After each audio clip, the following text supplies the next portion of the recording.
Un curso de milagros por Pepi Rojo. Capítulo 4. Las ilusiones del ego. Introducción. La Biblia dice que si un hermano te pide que camines con él una milla, que le acompañes 2.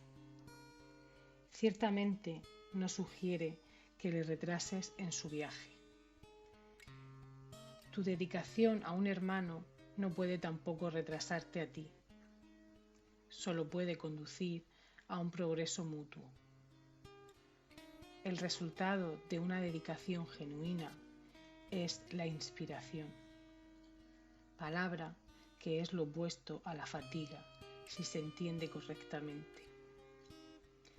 Estar fatigado es estar desanimado, mas estar inspirado es estar en el espíritu. Ser egocéntrico es estar desanimado, mas estar centrado en sí mismo, en el buen sentido de la expresión, es estar inspirado o en el espíritu. Los verdaderamente inspirados están iluminados y no pueden morar en las tinieblas. Puedes hablar desde el espíritu o desde el ego, según elijas. Si hablas desde el espíritu es que has decidido acatar las palabras: aquíétate y reconoce que yo soy Dios.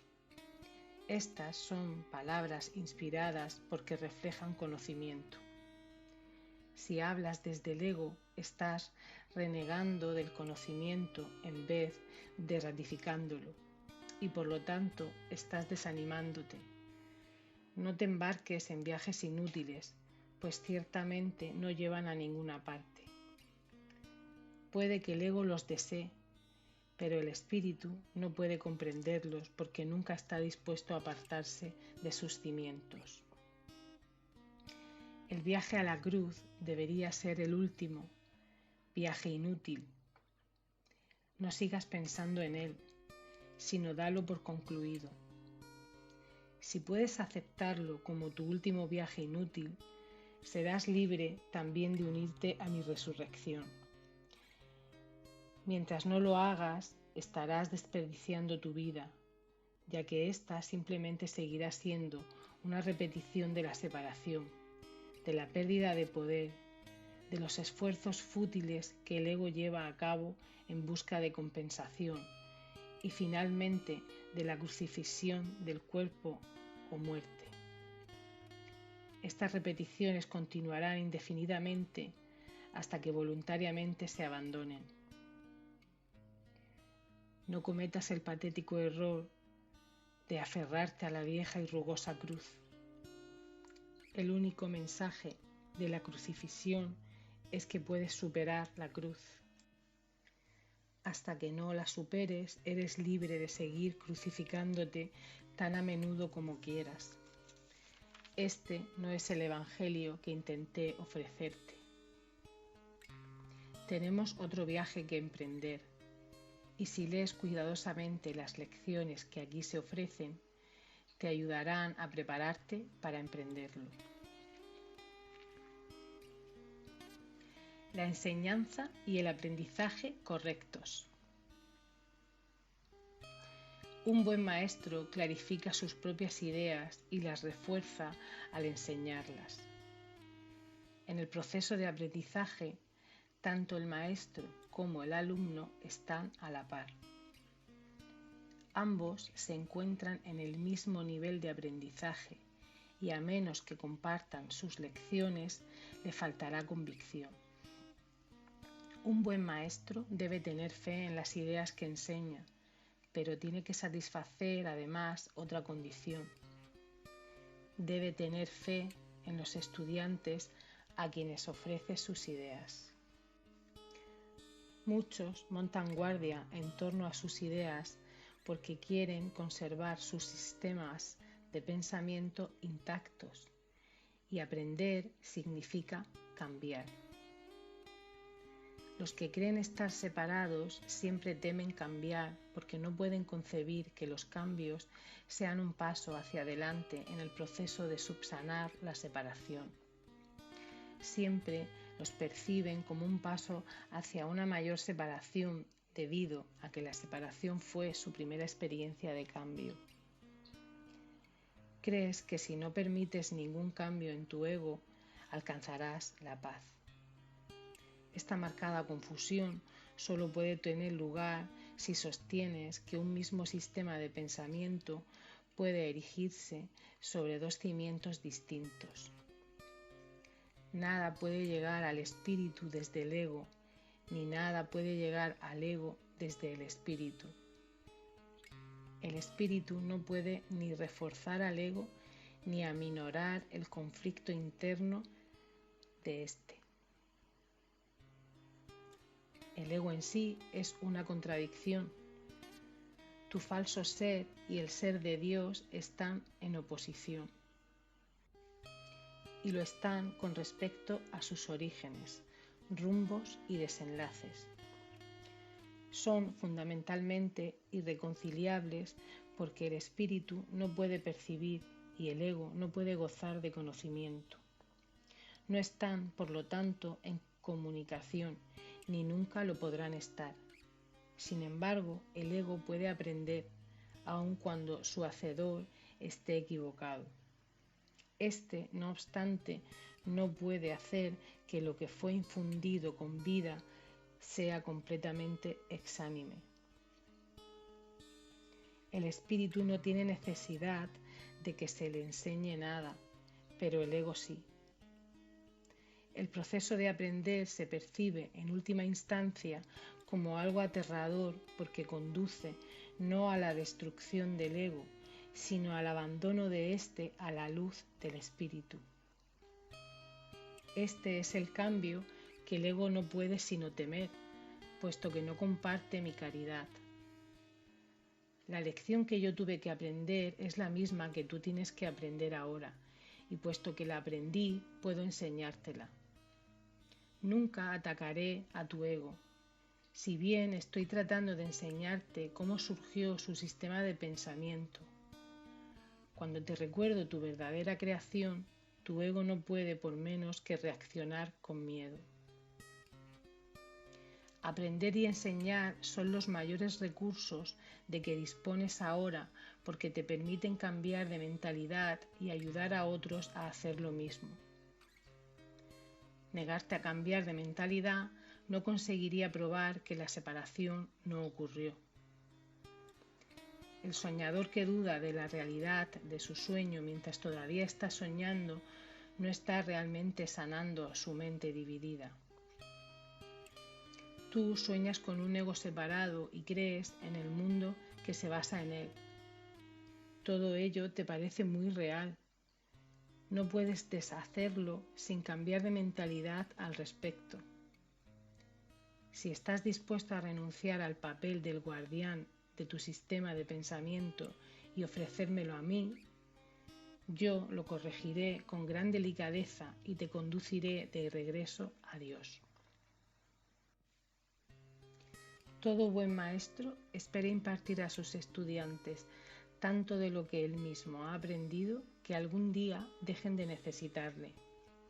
Este es el verdadero y único objetivo del maestro. Es imposible convencer al ego de esto porque va en contra de todas sus leyes. Pero recuerda que las leyes se decretan para proteger la continuidad del sistema en que cree el que las promulga.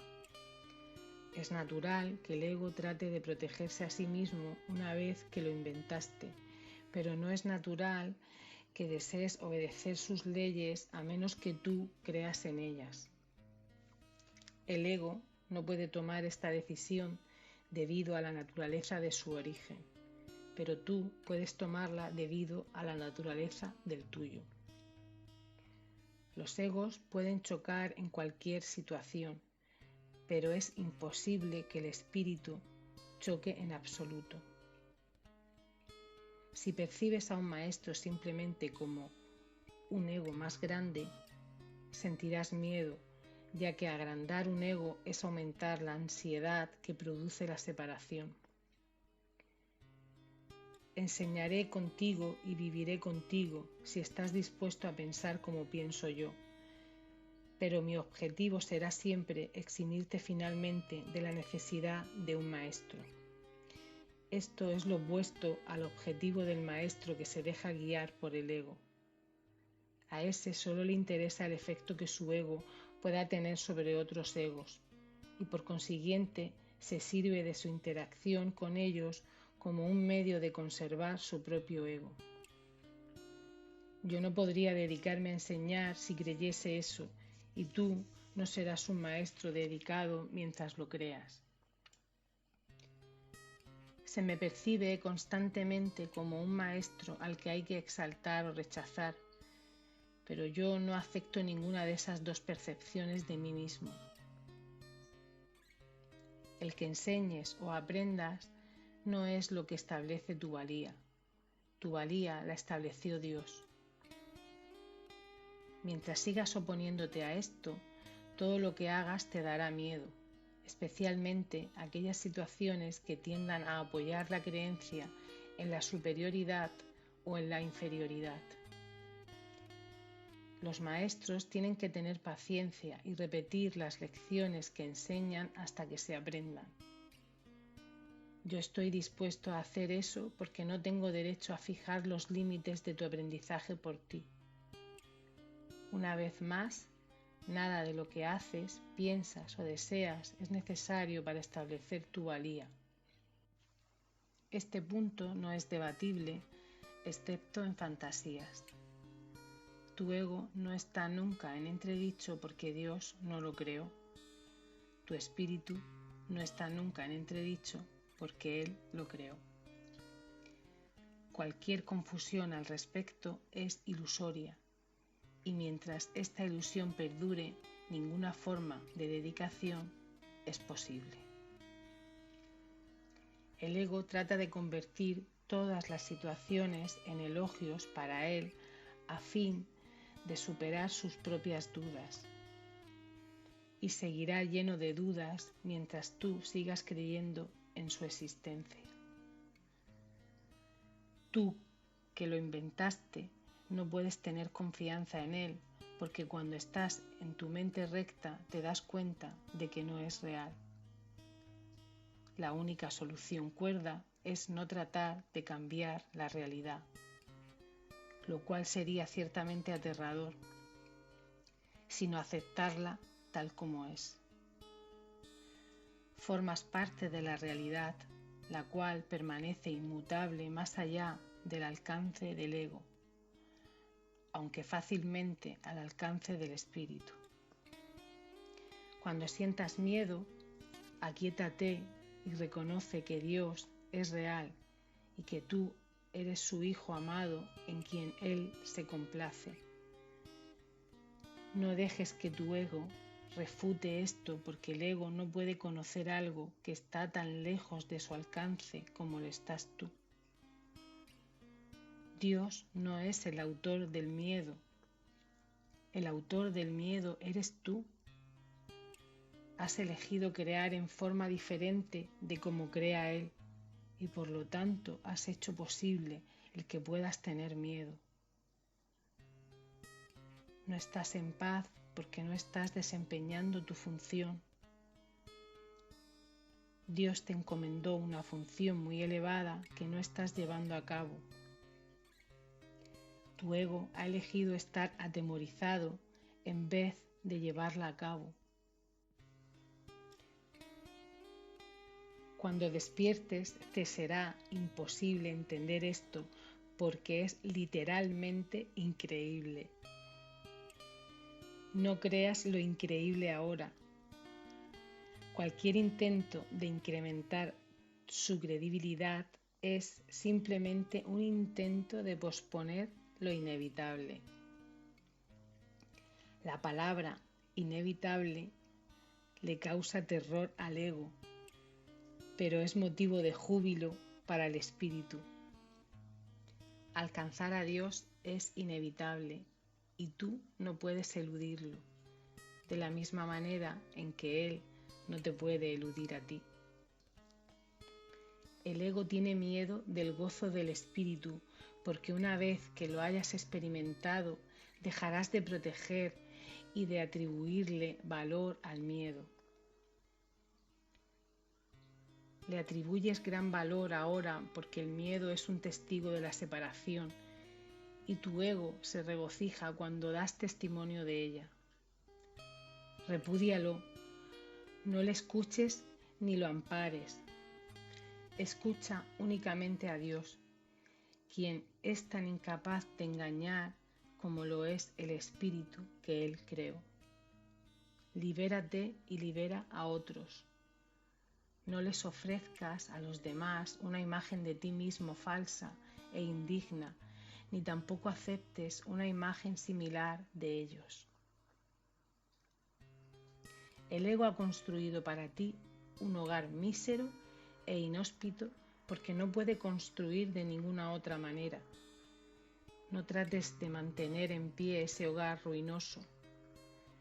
En su debilidad radica tu fuerza. Solo Dios pudo erigir un hogar digno de sus creaciones, las cuales eligieron dejarlo vacío, desahuciándose a sí mismas. No obstante, su hogar seguirá en pie eternamente, listo para cuando decidas entrar a ocuparlo. De esto puedes estar completamente seguro. Dios es tan incapaz de crear lo perecedero como el ego es de fabricar lo eterno.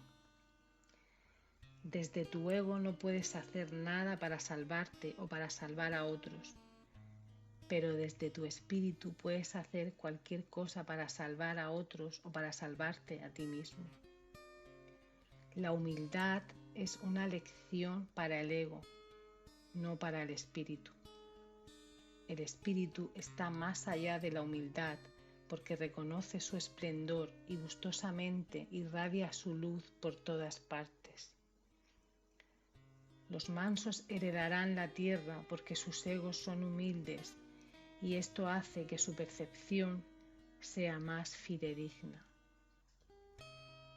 El reino de los cielos es el derecho del espíritu, cuya belleza y dignidad están mucho más allá de cualquier duda, más allá de la percepción y se alzan para siempre como las señales del amor de Dios hacia sus creaciones, las cuales son absolutamente dignas de Él y solo de Él. Ninguna otra cosa es lo suficientemente valiosa como para poder ser una ofrenda para una creación de Dios.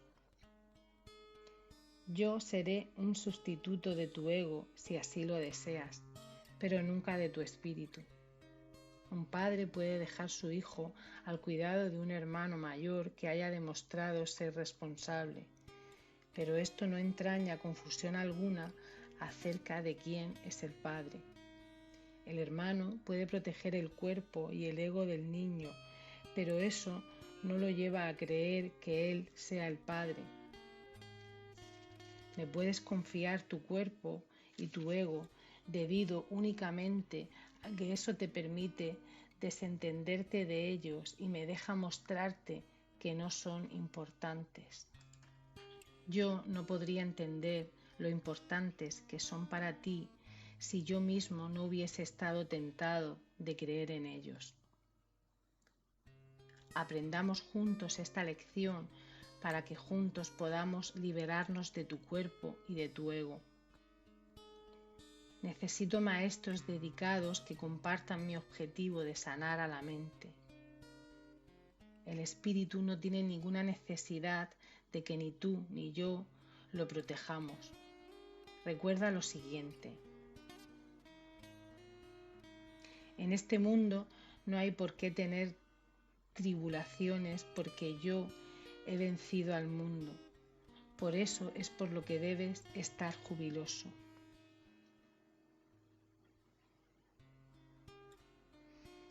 El ego y la falsa autonomía. Es razonable preguntarse ¿Cómo pudo la mente haber inventado al ego? De hecho, esa es la mejor pregunta que puedes hacerte. Sin embargo, no tiene objeto dar una respuesta en función del pasado, porque el pasado no importa, y la historia no existiría si los mismos errores no siguieran repitiéndose en el presente. El pensamiento abstracto es pertinente al conocimiento, porque el conocimiento es algo completamente impersonal y para entenderlo no se necesita ningún ejemplo. La percepción, por otra parte, es siempre específica y por lo tanto concreta. Todo el mundo inventa un ego o un yo para sí mismo, el cual está sujeto a enormes variaciones debido a su inestabilidad. También inventa un ego para cada persona a la que percibe, el cual es igualmente variable. Su interacción es un proceso que los altera a ambos porque no fueron creados por el inalterable o mediante él. Es importante darse cuenta de que esta alteración ocurre con igual facilidad tanto si la interacción tiene lugar en la mente como si entraña proximidad física. Pensar acerca de otro ego es tan eficaz en el proceso de cambiar la percepción relativa como lo es la interacción física. No puede haber mejor ejemplo que este de que el ego es solamente una idea y no un hecho. Tu propio estado mental es un buen ejemplo de cómo fue inventado el ego. Cuando repudiaste el conocimiento, fue como si nunca lo hubieses tenido. Esto es tan evidente que basta con que lo reconozcas para constatar que eso es lo que en realidad ocurre. Y si eso ocurre en el presente, ¿por qué habría de sorprenderte que hubiese ocurrido en el pasado? Asombrarnos ante lo inusual es una reacción comprensible, pero asombrarnos ante algo que ocurre con tanta frecuencia no lo es en absoluto. No olvides, no obstante, que la mente no tiene por qué operar así, aunque así es como opera ahora. Piensa en el amor que los animales sienten por sus crías y en la necesidad que sienten de protegerlas. Eso se debe a que las consideran parte de sí mismos. Nadie repudia lo que considera parte de sí mismo. La manera en que reaccionas ante tu ego es similar a cómo Dios reacciona ante sus creaciones, con amor, con protección y con caridad. Tus reacciones ante el yo que inventaste no son sorprendentes. De hecho, son muy similares a la forma en que algún día reaccionarás ante tus creaciones reales, las cuales son tan eternas como tú. No es cuestión, por lo tanto, de cómo reaccionas ante el ego, sino de lo que crees ser. Creer en una función del ego y mientras tu origen siga sujeto a interpretaciones, lo seguirás viendo desde el punto de vista del ego. Cuando el aprendizaje deje de ser necesario, simplemente conocerás a Dios. La creencia de que hay otra forma de percibir es la idea más sublime de que es capaz el pensamiento del ego. Esto se debe a que dicha idea reconoce, aunque sea mínimamente, que el ego no es el ser. Socavar el sistema de pensamiento del ego no puede sino percibirse como un proceso doloroso, aunque no hay nada que esté más lejos de la verdad. Los bebés gritan de rabia cuando se les quita un cuchillo o unas tijeras, a pesar de que si no se hiciera, podrían lastimarse. En este sentido, todavía eres un bebé. No tienes una idea clara de lo que es el verdadero instinto de conservación y probablemente decidirás que necesitas precisamente lo que más daño te haría.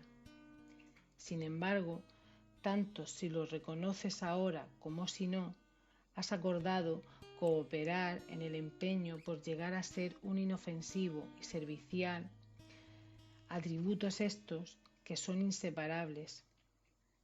Incluso las actitudes que tienes a ese respecto son necesariamente conflictivas, puesto que todas las actitudes están basadas en el ego.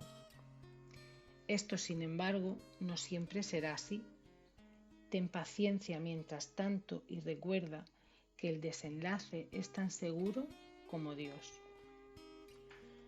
Solo aquellos que tienen una sensación real y duradera de abundancia pueden ser verdaderamente caritativos.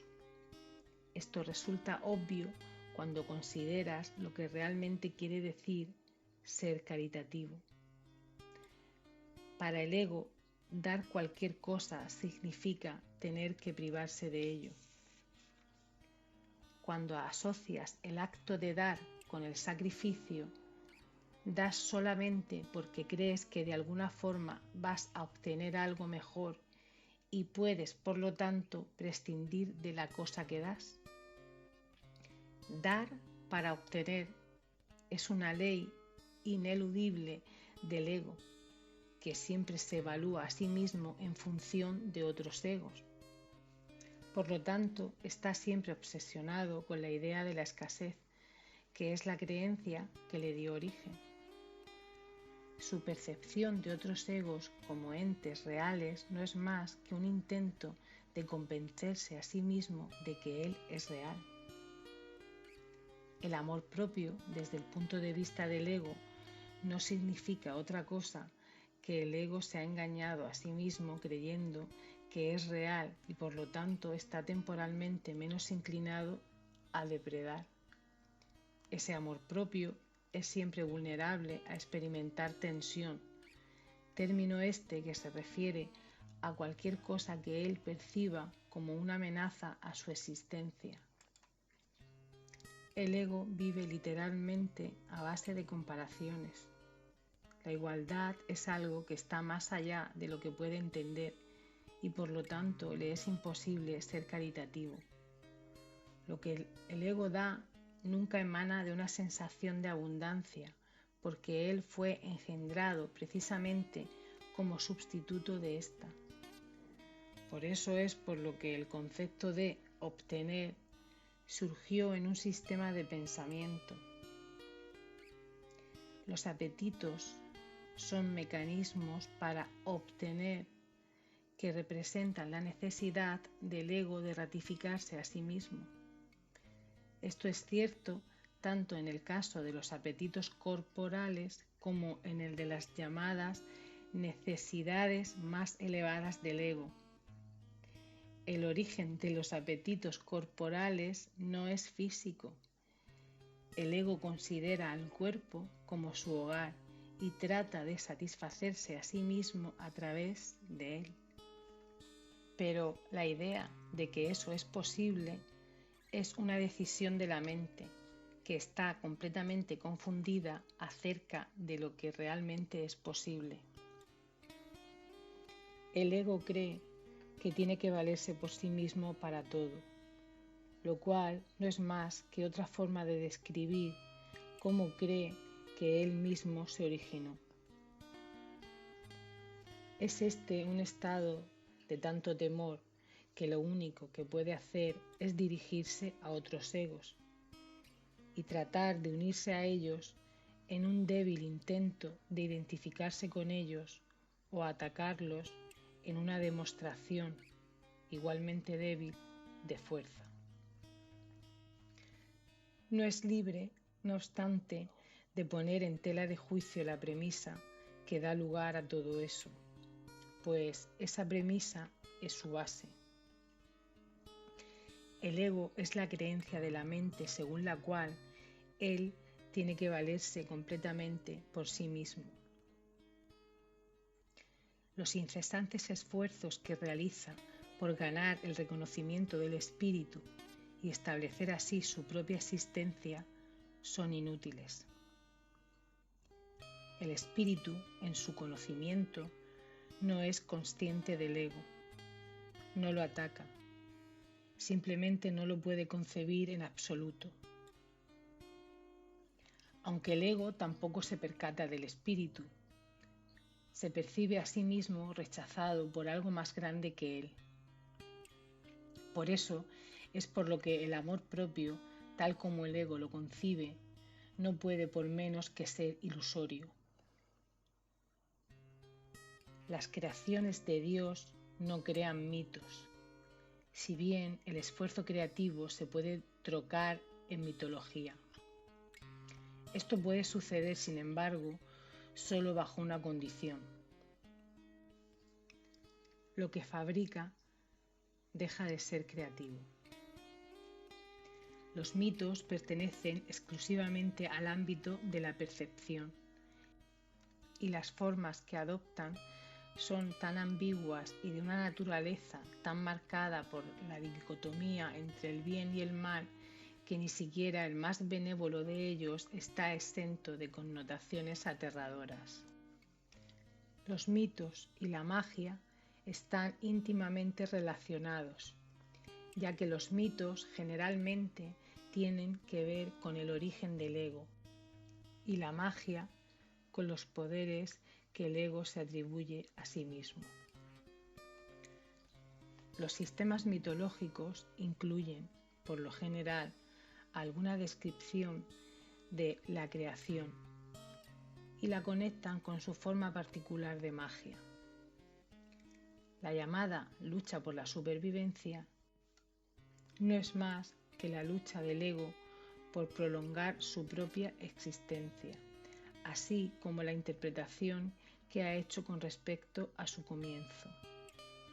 Este comienzo casi siempre se asocia con el nacimiento físico, ya que resulta difícil sostener que el ego existía antes de ese momento.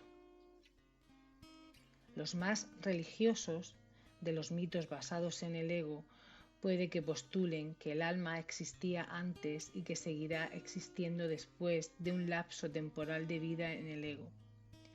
Algunos postulan incluso que el alma será castigada por este lapso. La salvación, no obstante, no es aplicable al espíritu, pues éste no está en peligro, por lo tanto no tiene que ser rescatado. La salvación no es otra cosa que mentalidad recta, que aunque no es una mentalidad uno del Espíritu Santo, se debe alcanzar antes de que la mentalidad uno pueda ser restaurada. La mentalidad recta conduce automáticamente al siguiente paso, ya que la percepción correcta está completamente exenta de cualquier forma de ataque. Por lo tanto, la mentalidad errada desaparece. El ego no puede sobrevivir sin emitir juicios. Por consiguiente, se le abandona. La mente tiene entonces una sola dirección por la que avanzar. La dirección que sigue es siempre automática, pues no puede sino atacar los dictados del sistema de pensamiento al que se adhiere. No se puede hacer demasiado hincapié en el hecho de que corregir la percepción es simplemente un expediente temporal. Dicha corrección es necesaria únicamente porque la percepción falsa es un obstáculo para el conocimiento, mientras que la percepción fidedigna es un trampolín hacia él. El valor de la percepción correcta reside en la conclusión inevitable de que toda percepción es innecesaria. Esto elimina el obstáculo por completo. Te preguntarás cómo puede ser posible esto mientras parezca que vives en este mundo. Esa es una pregunta razonable. No obstante, tienes que asegurarte de que realmente entiendes lo que estás preguntando. ¿Quién es el tú que vive en este mundo? El espíritu es inmortal y la inmortalidad es un estado permanente. El espíritu es tan verdadero ahora como siempre lo fue y lo será siempre, ya que no entraña cambios de ninguna clase. No es un continuo, ni se puede entender tampoco comparándolo con un opuesto. El conocimiento nunca admite comparaciones. En eso estriba su diferencia principal con respecto a cualquier otra cosa que la mente pueda comprender. Amor sin conflicto. Es difícil entender lo que realmente quiere decir. El reino de los cielos está dentro de ti. Esto se debe a que no es comprensible para el ego, que lo interpreta como si algo que está fuera estuviese dentro, lo cual no tiene sentido. La palabra dentro es innecesaria. Tú eres el reino de los cielos. ¿Qué otra cosa sino a ti creó el Creador y qué otra cosa sino tú es su reino? Este es el mensaje de la expiación, mensaje que, en su totalidad, transciende la suma de sus partes. Tú también tienes un reino que tu espíritu creó. Este no ha dejado de crear como consecuencia de las ilusiones del ego. Tus creaciones no son huérfanas, de la misma manera en que tú tampoco lo eres. Tu ego y tu espíritu nunca serán co-creadores, pero tu espíritu y tu creador lo serán siempre. Ten por seguro que tus creaciones están tan a salvo como lo estás tú. El reino está perfectamente unido y perfectamente protegido, y el ego no prevalecerá contra él. Amén. Esto se ha escrito en forma de oración porque así puede serte más útil en momentos de tentación. Es una declaración de independencia. La encontrarás muy provechosa si la entiendes cabalmente. El que necesites mi ayuda se debe a que has negado tu propia guía y por consiguiente necesitas ser guiado. Mi papel consiste en separar lo falso de lo verdadero para que la verdad pueda traspasar las barreras que el ego ha erigido y así brillar en tu mente. El ego no puede imperar en contra de nuestra fuerza conjunta. Es seguro que a estas alturas resulta evidente por qué el ego considera al espíritu su enemigo. El ego surgió como resultado de la separación y la continuidad de su existencia depende de que tú sigas creyendo en ella. El ego tiene que ofrecerte algún tipo de recompensa para que sigas abrigando esta creencia. Lo único que puede ofrecerte es una sensación de existencia temporal que se origina con su propio comienzo y termina con su propio final. Te dice que esa vida es tu existencia porque es la suya propia. Frente a esta sensación de existencia temporal, el espíritu te ofrece el conocimiento de la permanencia y de la inmutabilidad del estado de ser. Nadie que haya experimentado la revelación de esto puede volver a creer completamente en el ego otra vez. ¿Cómo iba a poder imperar su miserable oferta por encima del glorioso regalo que Dios te hace? Tú, que te identificas con el ego, no puedes creer que Dios te ame. No amas lo que hiciste y lo que hiciste no te ama a ti. El ego que fue engendrado como resultado de tu negación del Padre no le guarda lealtad a su Hacedor. No puedes ni imaginarte la relación real que existe entre Dios y sus creaciones debido al odio que le tienes al ser que fabricaste. Proyectas sobre el ego tu decisión de estar separado, y esto entra en conflicto con el amor que, por ser su hacedor, sientes por él. No hay amor en este mundo que esté exento de esta ambivalencia, y puesto que ningún ego ha experimentado amor sin ambivalencia, el amor es un concepto que está más allá de su entendimiento.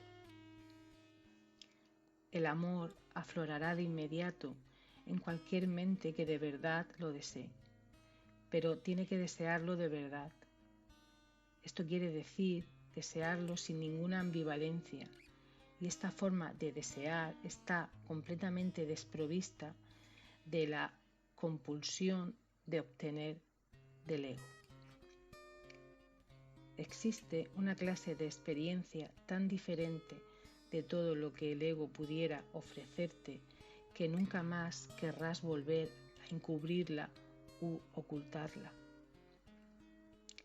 Es necesario repetir que tu creencia en la oscuridad y en la ocultación es la razón de que la luz no pueda pasar.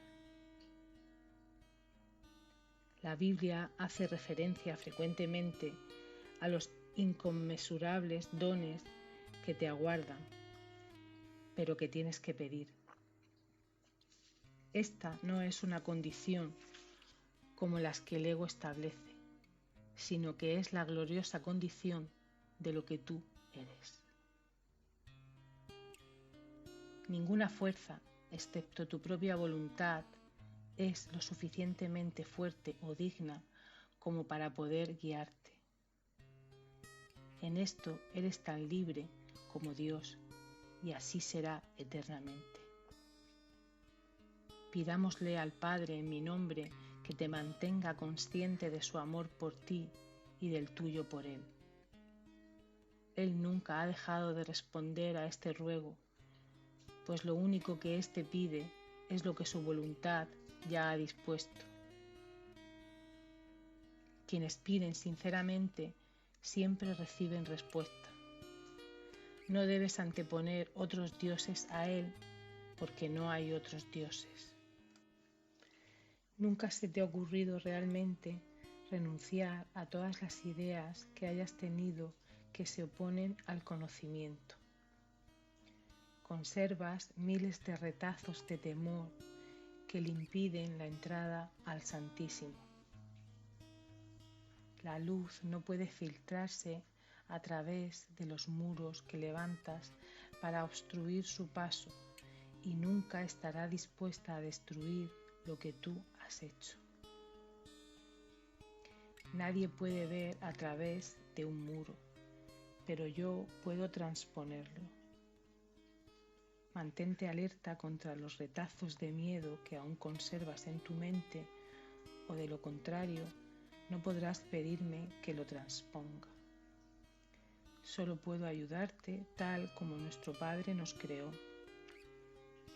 Te amaré, te honraré y respetaré absolutamente lo que has hecho, pero no lo apoyaré a menos que sea verdad.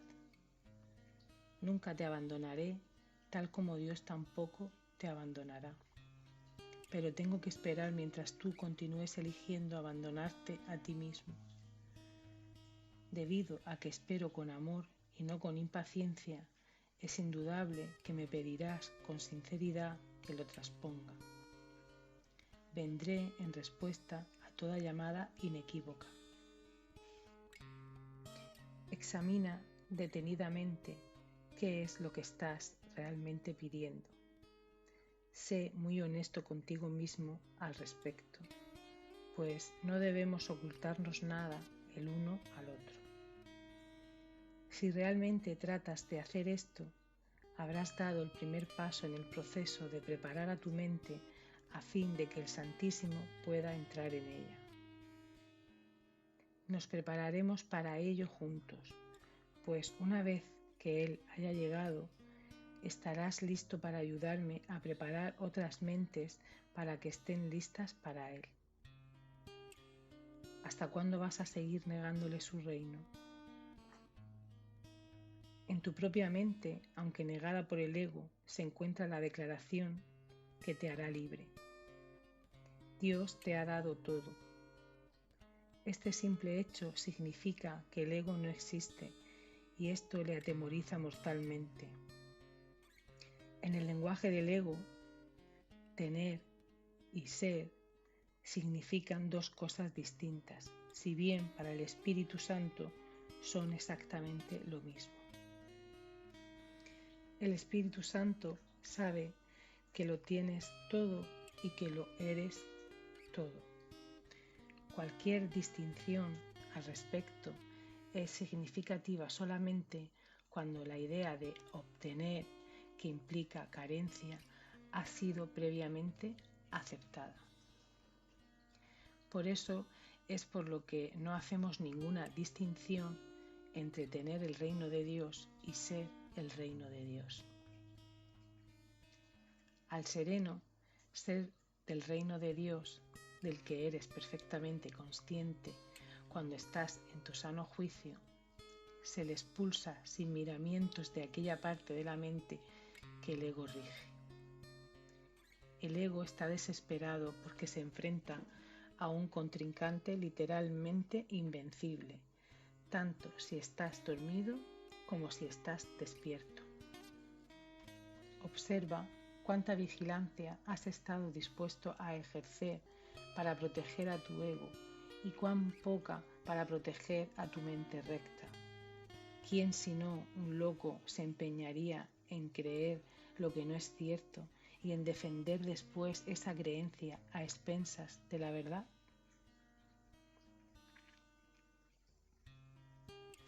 Esto no tiene por qué ser así.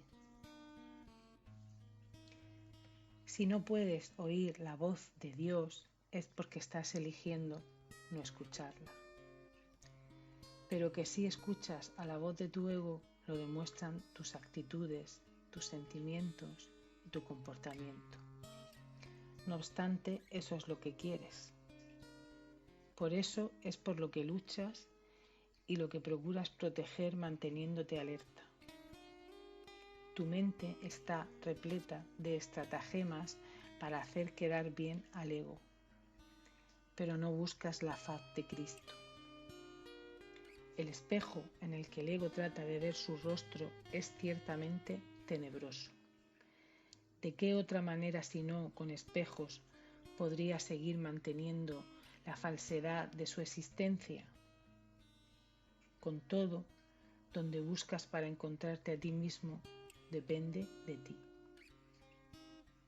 He dicho que no puedes cambiar la mentalidad modificando tu conducta, mas he dicho también y en muchas ocasiones que puedes cambiar de mentalidad. Cuando tu estado de ánimo te diga que has elegido equivocadamente, y esto es así siempre que no te sientes contento, reconoce entonces que eso no tiene por qué ser así. En cada caso has pensado mal acerca de algún hermano que Dios creó y estás percibiendo imágenes que tu ego forja en un espejo tenebroso. Examina honestamente qué es lo que has pensado que Dios no habría pensado y qué no has pensado que Dios habría querido que pensases. Examina honestamente tanto lo que has hecho como lo que has dejado sin hacer y cambia entonces de mentalidad para que así puedas pensar con la otra mente de Dios. Esto puede parecer difícil, pero es mucho más fácil que intentar pensar al revés de cómo piensa Él. Tu mente y la de Dios son una. Negar esto y pensar de otra manera ha conservado a tu ego intacto, pero ha dividido literalmente a tu mente. Como hermano que te ama, tu mente es de suma importancia para mí y te exhorto a seguir mi ejemplo cuando te contemples a ti mismo o cuando contemples a tu hermano y a que veas en ambos las gloriosas creaciones de un Padre glorioso. Cuando te sientas triste, reconoce que eso no tiene por qué ser así. Las depresiones proceden de la sensación de que careces de algo que deseas y no tienes. Recuerda que no careces de nada excepto si tú mismo así lo has decidido, y toma entonces otra decisión. Cuando sientas ansiedad, date cuenta de que la ansiedad procede de los caprichos del ego y luego reconoce que eso no tiene por qué ser así. Puedes estar tan alerta contra los dictados del ego como en su favor. Cuando te sientas culpable, recuerda que el ego ciertamente ha violado las leyes de Dios, pero tú no. Los pecados del ego, déjamelos a mí. Ese es el propósito de la expiación.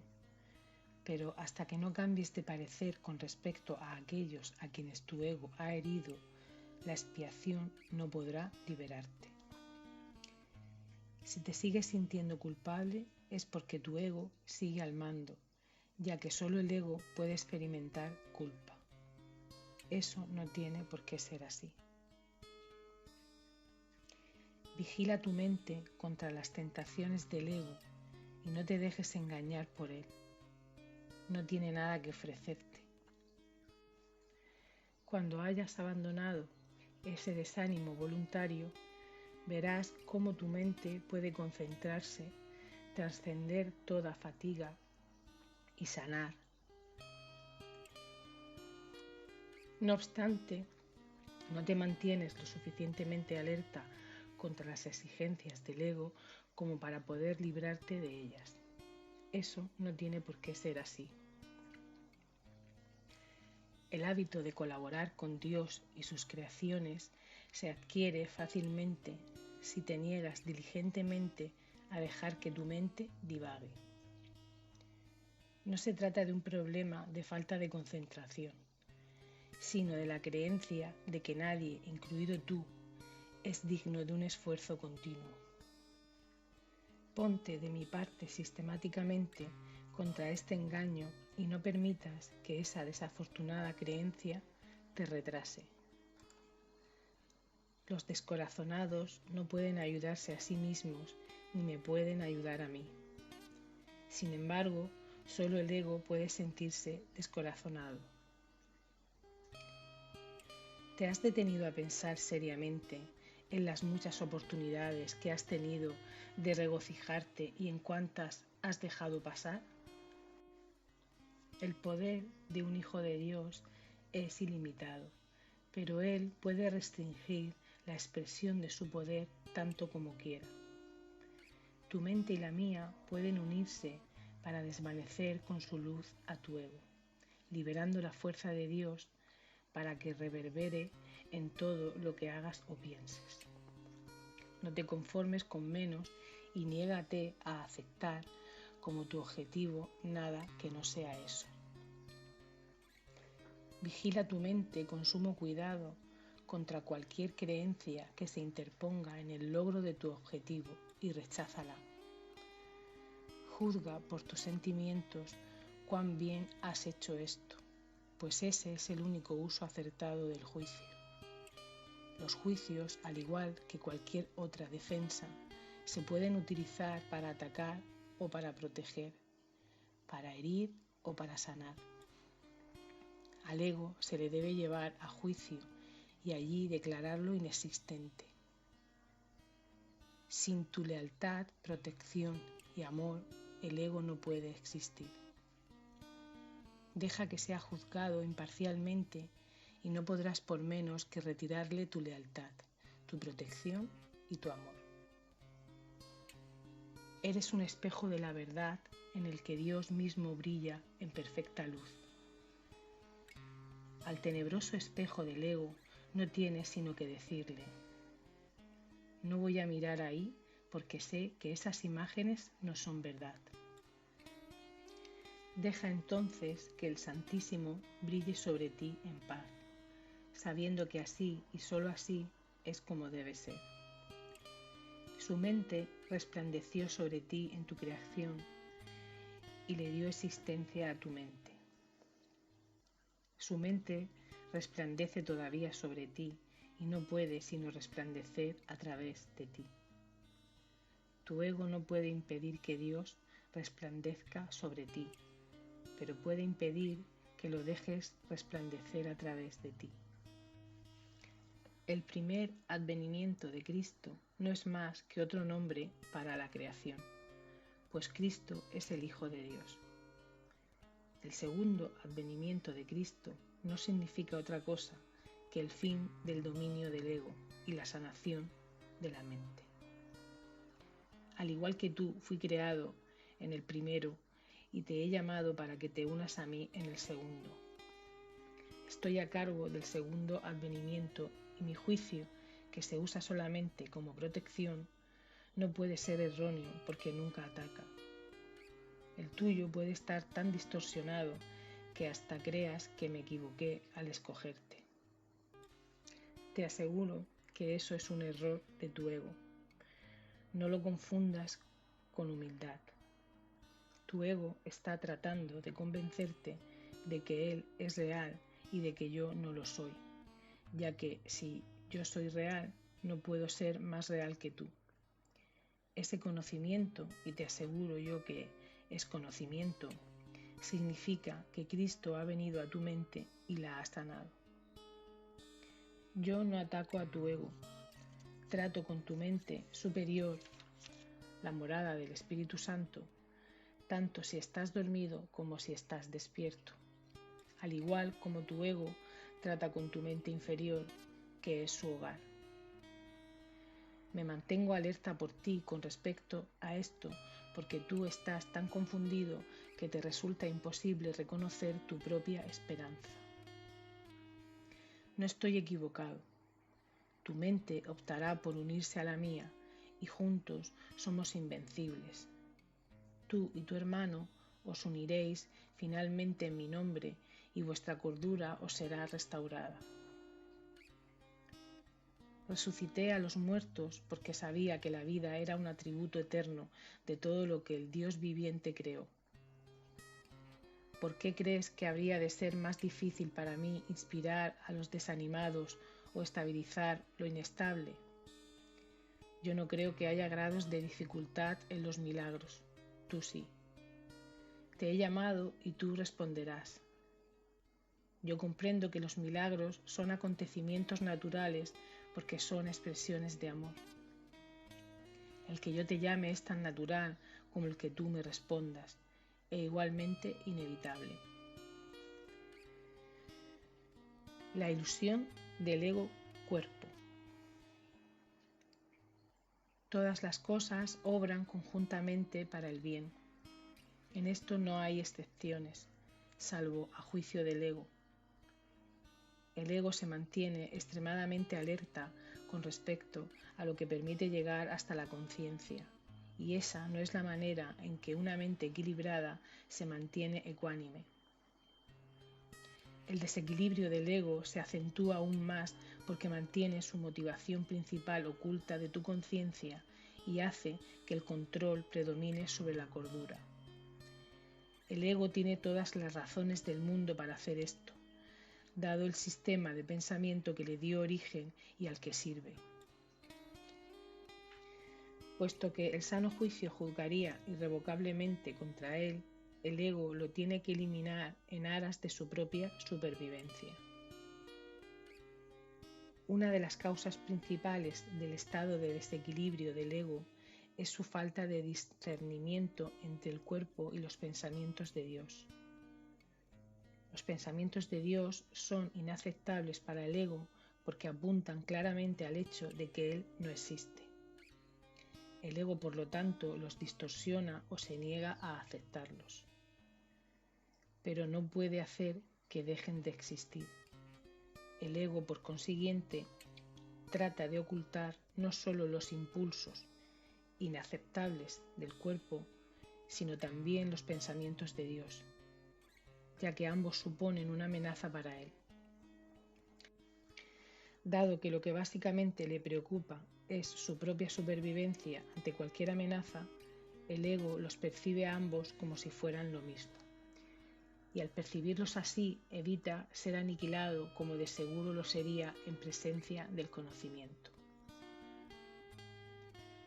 Cualquier sistema de pensamiento que confunda a Dios con el cuerpo no puede por menos que ser demente. Sin embargo, esa confusión es esencial para el ego, que juzga únicamente en función de lo que supone o no una amenaza para él. En cierto sentido, su temor a Dios es cuanto menos lógico, puesto que la idea de Dios hace que el ego se desvanezca. Pero que le tenga miedo al cuerpo con el que se identifica tan íntimamente no tiene ningún sentido. El cuerpo es el hogar que el ego ha elegido para sí. Esta es la única identificación con la que se siente seguro, ya que la vulnerabilidad del cuerpo es su mejor argumento de que tú no puedes proceder de Dios. Esta es la creencia que el ego apoya fervientemente. Sin embargo, odia al cuerpo porque no lo considera lo suficientemente bueno como para ser su hogar. En este punto es donde la mente queda definitivamente aturdida. Habiéndole dicho al ego que ella es realmente parte del cuerpo y que el cuerpo es su protector, también le dice que el cuerpo no puede protegerla. Por consiguiente, la mente inquiere: ¿dónde puedo entonces encontrar protección? A lo que el ego responde: en mí. La mente, y no sin razón, le recuerda al ego que él mismo ha insistido en que con lo que él está identificado es con el cuerpo, de modo que no tiene objeto recurrir a éste para obtener protección. El ego no dispone de una respuesta plausible para esto, puesto que no la hay, pero sí dispone de una solución típica: elimina la pregunta de la conciencia.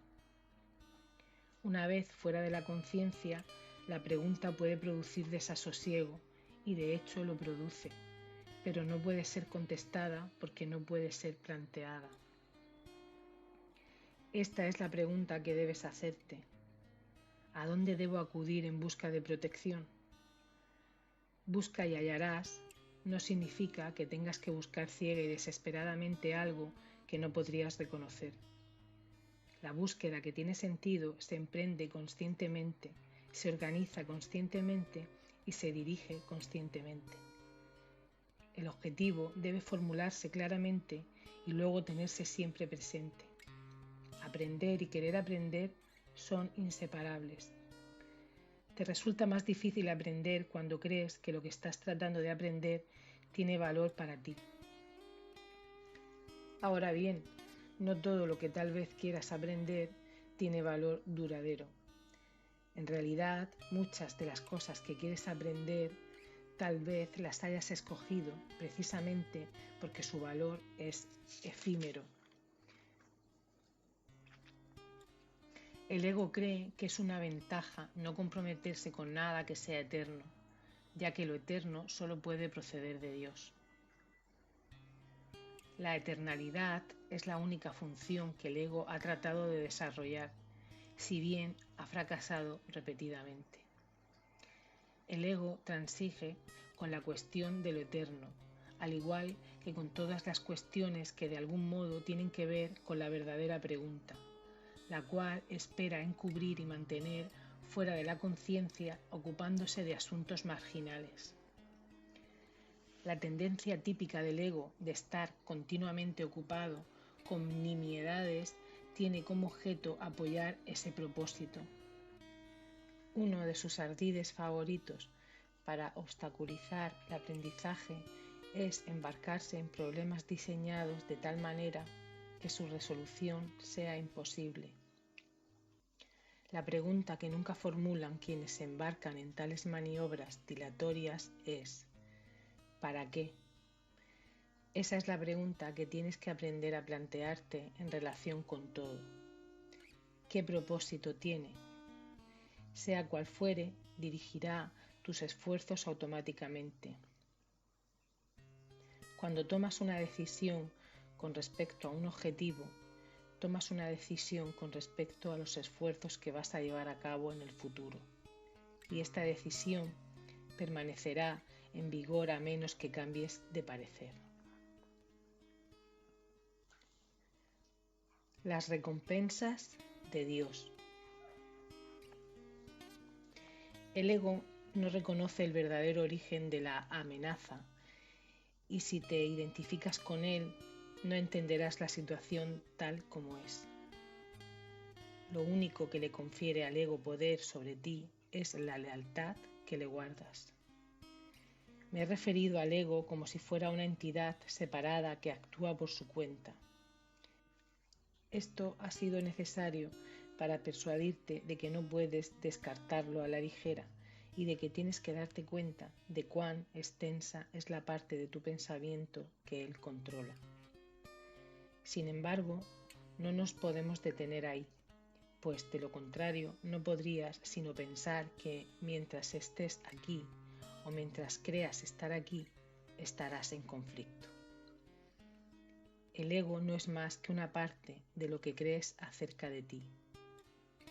Tu otra vida ha continuado sin ninguna interrupción y has sido y serás siempre completamente inmune a tus intentos de disociarte de ella.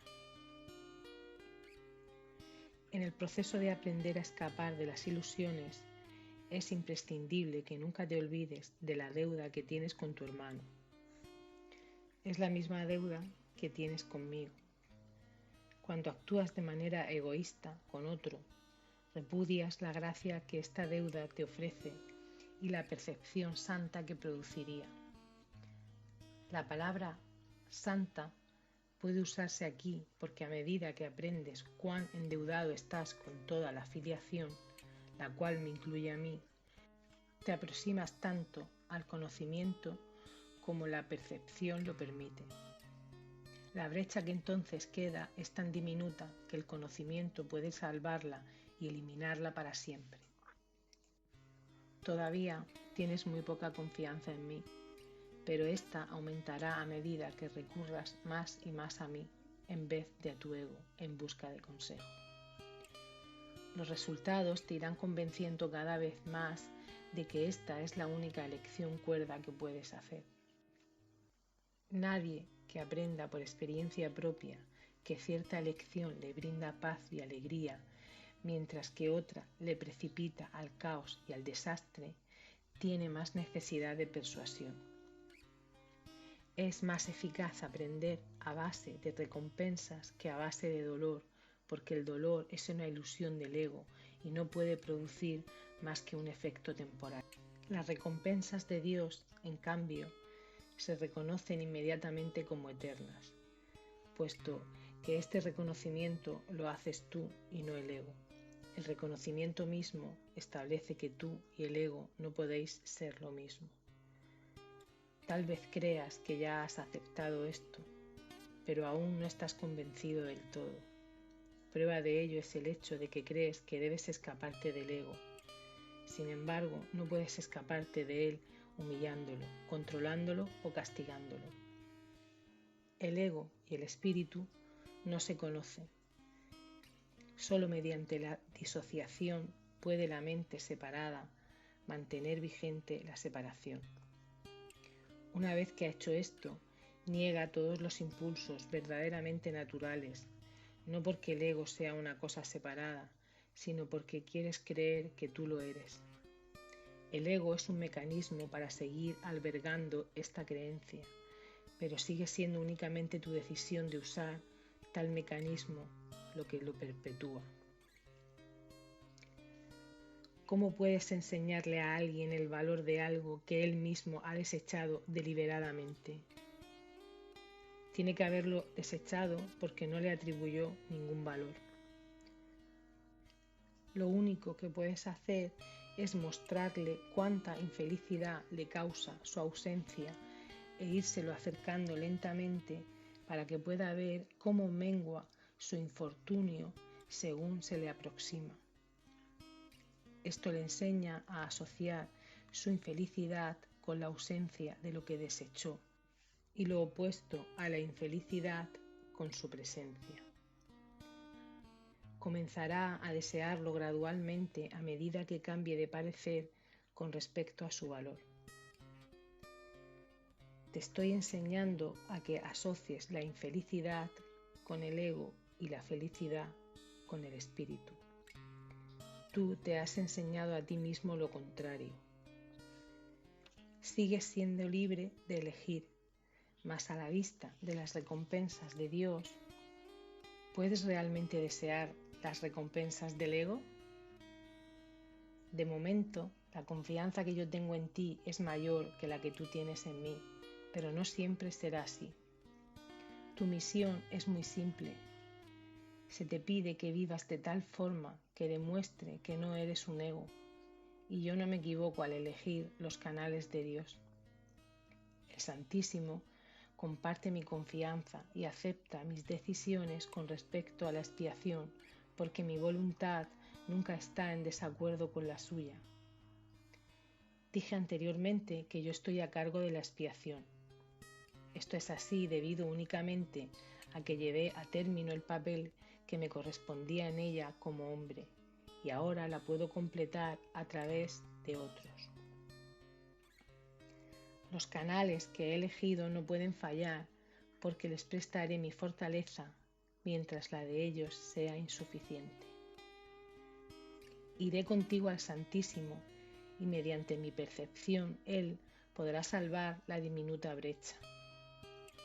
Tu gratitud hacia tu hermano es la única ofrenda que quiero. Se la llevaré a Dios por ti, sabiendo que conocer a tu hermano es conocer a Dios. Si le estás agradecido a tu hermano, le estarás agradecido a Dios por lo que creó. Mediante tu gratitud podrás llegar a conocer a tu hermano, y un momento de verdadero reconocimiento convierte a todo el mundo en tu hermano, porque cada uno de ellos es hijo de tu Padre. El amor no conquista todas las cosas, pero sí las pone en su debido lugar. Puesto que tú eres el reino de Dios, te puedo conducir de vuelta a tus creaciones.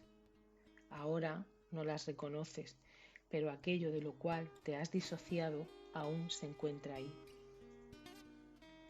A medida que te acercas a un hermano, te acercas a mí, y a medida que te alejas de él, la distancia entre tú y yo aumenta. La salvación es una empresa de colaboración. No la pueden emprender con éxito aquellos que se desvinculan de la afiliación, porque al hacer eso se desvinculan de mí. Dios acudirá a ti solo en la medida en que se lo ofrezcas a tus hermanos. Aprende primero de ellos y estarás listo para oír a Dios. Eso se debe a que la función del amor es una. Creación y comunicación. Está claro que si bien el contenido de cualquier ilusión particular del ego es irrelevante, su corrección es más útil dentro de un contexto específico. Las ilusiones del ego son muy concretas, aunque la mente es naturalmente abstracta. Parte de la mente, no obstante, se vuelve concreta al dividirse. La parte concreta cree en el ego porque el ego depende de lo concreto. El ego es aquella parte de la mente que cree que lo que define tu existencia es la separación. Lo único que el ego percibe es un todo separado, desprovisto de las relaciones que presupone el estado de ser. El ego, por lo tanto, está en contra de la comunicación, excepto cuando se utiliza para establecer separación en vez de para abolirla. El sistema de comunicación del ego se basa en su propio sistema de pensamiento, al igual que todo lo demás que él impone. Su comunicación está controlada por la necesidad que tiene de protegerse e interrumpirá la comunicación siempre que se sienta amenazado.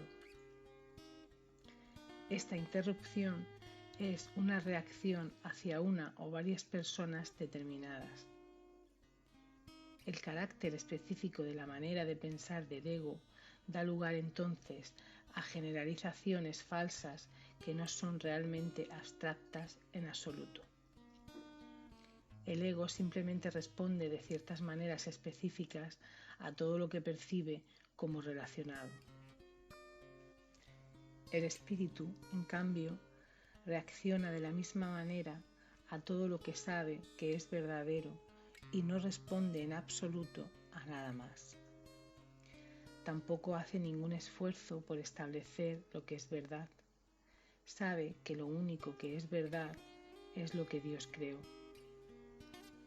El espíritu está en completa y directa comunicación con todos los aspectos de la creación debido a que está en completa y directa comunicación con su creador. Esta comunicación es la voluntad de Dios. Creación y comunicación son sinónimos. Dios creó a cada mente comunicándole su mente y de este modo la estableció para siempre como un canal para su mente y su voluntad. Puesto que solo los seres que pertenecen a un mismo orden pueden realmente comunicarse, sus creaciones se comunican naturalmente con Él y como Él.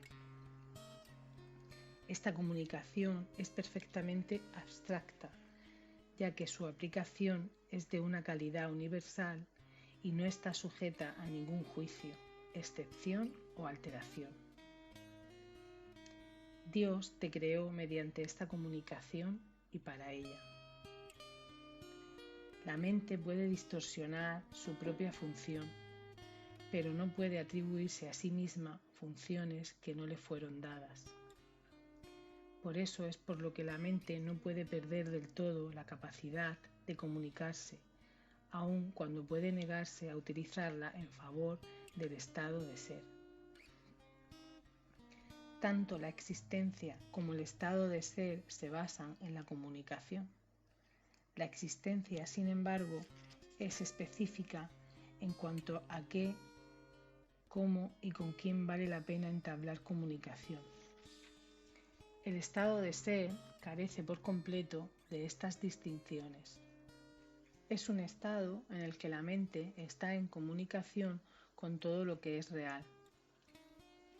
En la medida en que permitas que ese estado se vea coartado, en esa misma medida estarás limitando la idea que tienes acerca de tu propia realidad, la cual se vuelve total únicamente cuando reconoces a toda la realidad en el glorioso contexto de la verdadera relación que tiene contigo. Esa es tu realidad. No la profanes ni la rechaces. Es tu verdadero hogar, tu verdadero templo y tu verdadero ser. Dios, que abarca todo lo que existe, creó seres que lo tienen todo individualmente, pero que quieren compartirlo para así incrementar su dicha. Nada real puede incrementarse excepto compartiéndolo. Por eso es por lo que Dios te creó. La abstracción divina se deleita compartiendo. Eso es lo que significa la creación. Las preguntas ¿qué, cómo y con quién? Son irrelevantes toda vez que la verdadera creación lo da todo, ya que solo puede crear a semejanza propia. Recuerda que la diferencia que hay entre tener y ser en la existencia, en el reino, no existe. En el estado de ser, la mente siempre lo da todo. La Biblia afirma repetidamente que debes alabar a Dios. Esto no quiere decir que debas decirle cuán maravilloso es. Dios no tiene un ego con el que aceptar tal alabanza, ni percepción con que juzgarla. Pero a menos que desempeñes el papel que te corresponde en la creación, su dicha no será total porque la tuya no lo es. Y Él ciertamente sabe esto. Lo sabe en su propio ser y en la experiencia que su ser tiene de la experiencia del Hijo. El constante fluir de su amor se obstruye cuando sus canales están cerrados y se siente solo cuando las mentes que Él creó no se comunican plenamente con Él. Dios ha salvaguardado tu reino, pero hasta que no lo conozcas con toda tu mente, Él no puede compartir su gozo contigo. La revelación no es suficiente porque es una comunicación de Dios hacia ti solamente. Dios no tiene necesidad de que se le devuelva la revelación, lo cual sería claramente imposible, pero sí desea que se transmita a otros. Esto no se puede hacer con la revelación en sí, pues su contenido no puede ser expresado debido a que es algo sumamente personal para la mente que lo recibe. No obstante, dicha mente lo puede extender a otras mentes mediante las actitudes generadas por la sabiduría que se deriva de la revelación. Dios es alabado cada vez que una mente aprende a ser completamente servicial. Esto, sin embargo, es imposible a menos que también aprenda a ser completamente inofensiva, pues ambos conceptos tienen que coexistir. Los que son verdaderamente serviciales son a su vez invulnerables porque no protegen a sus egos y por lo tanto nada puede hacerles daño. Su espíritu servicial es la manera en que alaban a Dios y Él les devolverá las alabanzas que le hagan porque ellos son como Él y pueden regocijarse juntos. Dios se extiende hasta ellos y por medio de ellos, y una gran alegría cunde por todo el reino. Cada mente que ha sido transformada contribuye a aumentar esta alegría al estar individualmente dispuesta a compartirla. Los verdaderamente serviciales son los obradores de milagros de Dios, a quienes yo dirijo hasta que estemos todos unidos en el júbilo del reino. Te dirigiré allí donde puedas ser verdaderamente servicial y a quien pueda seguir mi dirección a través de ti.